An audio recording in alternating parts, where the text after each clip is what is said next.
Hi, I want to thank you for joining me once again on my program. For all of you that have liked or shared or told a friend, we really appreciate it. If you'll subscribe, and then right after you see the subscription or the subscribe, you'll see a little bell. If you'll touch that, and then it may even ask you if you want all, say all, because that'll let you know every time we post a program, and we would be most grateful. That helps us to keep it going. Today I'm going to bring you a short teaching from the book of Psalm, and I'm entitling it, Do What's Right in His Eyes. In His eyes. Just do what's right in His eyes. So often we want to do what's right in man's eyes. It's easier to try to please man, especially if they're in our family or our neighborhood or a lifetime friend. It's easier sometimes to try to please them than it is to please God, because it may mean we have to take a stand for the right, and God tells us how to do that. But I thought I'd go to David in the book of Psalm, chapter 37, using the Passion Translation. Beginning in verse 3. Keep trusting in the Lord and do what is right in His eyes. Fix your heart on the promise of God and you will be secure, feasting on His faithfulness. Make God the utmost delight and pleasure of your life, and He will provide for you what you desire the most. Give God the right to direct your life, and as you trust Him along the way, you'll find He pulled it off perfectly. He will appear as your righteousness, as sure as the dawning of a new day. He will manifest as your justice, as sure and strong as the noonday sun. Quiet your heart in His presence and pray. Keep hope alive as you long for God to come through for you.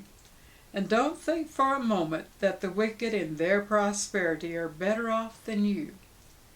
Stay away from anger and revenge. Keep envy far away from you, for it only leads you into lies. For one day the wicked will be destroyed, but those who trust in the Lord will live safe and sound with blessings overflowing. Just a little while longer and the ungodly will vanish. You will look for them in vain, but the humble of heart will inherit every promise and enjoy abundant peace. I'll stop there for a moment. David, he had many reasons to go into a time of anger or frustration. He had been lied to. He had been, they tried to kill him many, many times. He had been in poverty. He had been in wealth. He had been in danger. He had been in safety.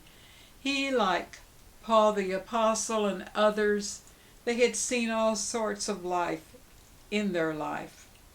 And yet they all held to the testimony of do what's right in His eyes. Well, what are His eyes? God said He is love. God said He is love. So do what is right in His eyes. And then I wanted to go on down, verse 19 in chapter 37. Let me find it. Even in a time of disaster, He will watch over them, and they will always have more than enough, no matter what happens. So whether it be a pandemic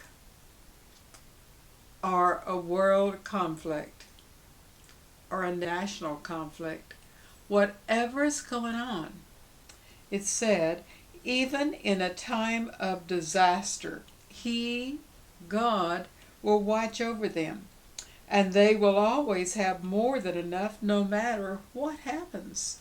And so, remember David said, make God the utmost delight and pleasure of your life, and He will provide for you whatever your desire is. And then in verses 25 and 26, 25, I was once young, but now I'm old. I was once young, but now I'm old.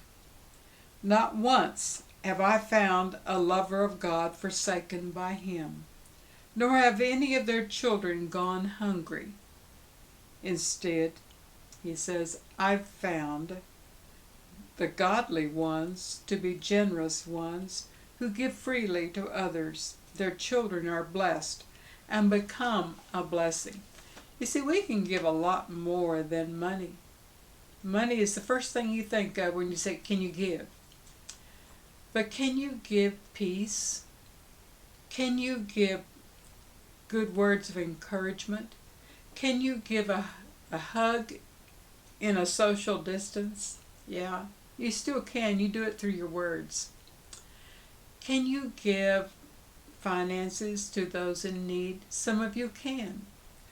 Maybe there's something that you've got in your own possession that someone else could use right now in this time of a disaster of many kinds.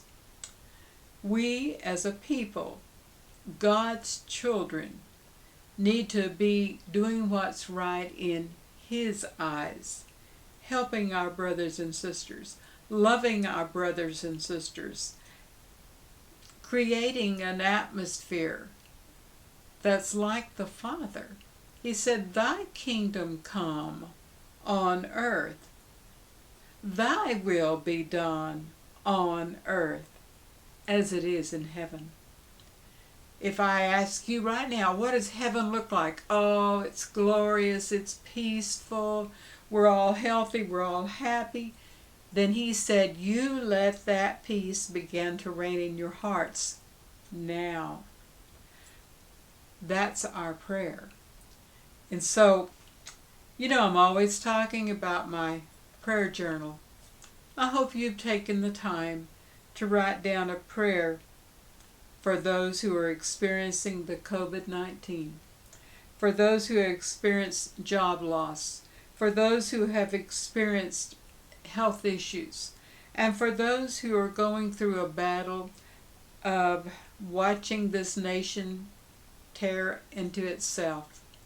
Write a prayer for our nation and be the one that looks like God's child in this season. A child that's filled with love for the people. The child that gives words of encouragement. The child that prays for the nation.